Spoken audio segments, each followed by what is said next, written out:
Hi, I'm Tom Lydon, editor of ETF Trends. I'm here in Chicago at the Morningstar ETF Invest Conference with Craig Lazzara from S&P Indices, and you're in charge of equities and also the real estate indices. Is that correct? That's right. I'm what we call product manager for the U.S. equity family, and that happens to include the S&P Case-Shiller indices, which are the largest index of residential housing. Right. So listen, S&P, I know, has been in the index business a long time. You're partner with Dow Jones going back to the 1800s, right? You guys are all together and you've worked on this for decades. In the ETF business, we don't spend a lot of time talking about indices as much.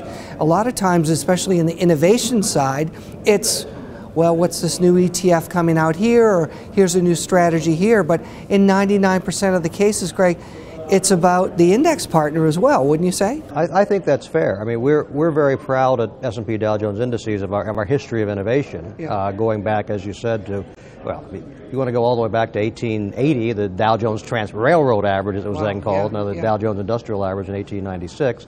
But you know, you're absolutely right. I mean, given that ETFs typically are passive treatments of something, the something is what matters in delivering the pattern of returns, rather than the implementation in a certain sense. So today, we're probably not in the first inning or second inning, but maybe third and fourth, fifth inning in the ETF space. So innovation today, as you've got ETF providers have been around for a while looking for more product, or new ETF providers that are looking to get into the space.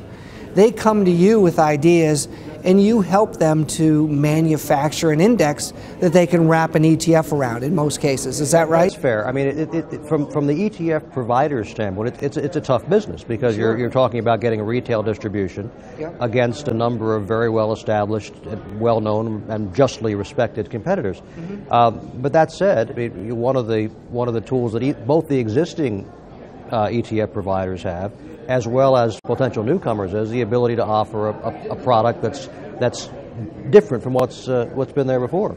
I would, following on your analogy of what inning are we in, I like to say to people, they're kind of, at the moment we're in the third generation of indexing, maybe 2.5, depending on how you like to count. You know, the first generation would be things like the S&P 500, broad indices, typically capitalization weighted, designed to be representative of an entire asset class.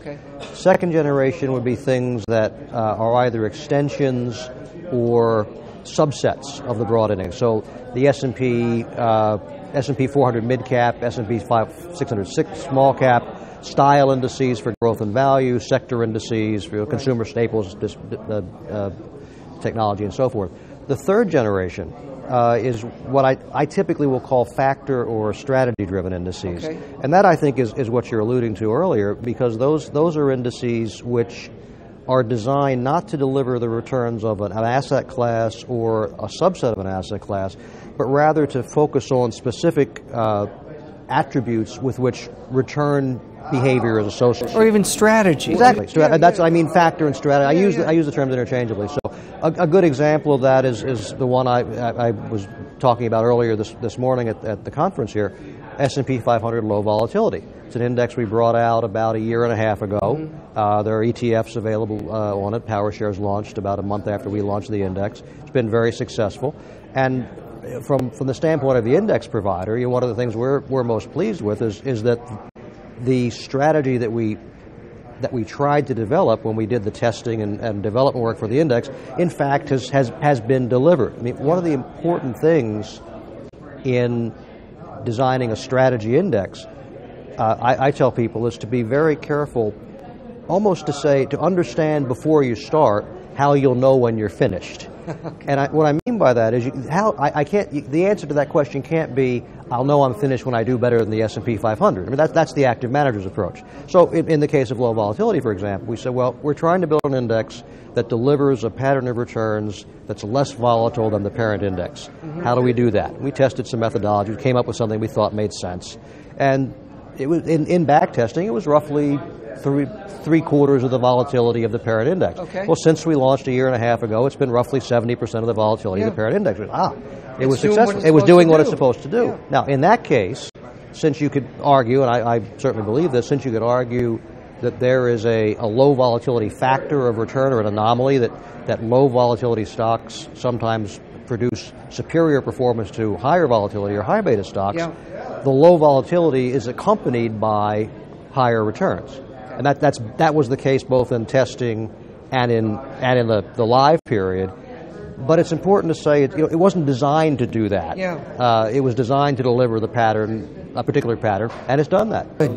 That's great, and that explanation was perfect. And I think most of us who are investing in ETFs don't understand the behind-the-scenes work that goes on, and it really, really is efficient. But coming up with an index doesn't happen overnight, and I know you folks put a lot of good work into it. And I also know that in the indexing world, there's a lot of competition. So you're trying to do the best you can do, especially with all the partners that you have out there. Craig, thanks for your time today. Really appreciate it. Thank you. It's been a pleasure to be here. Thanks. And it's Tom Lydon, editor of ETF Trends at the Morningstar Invest Conference.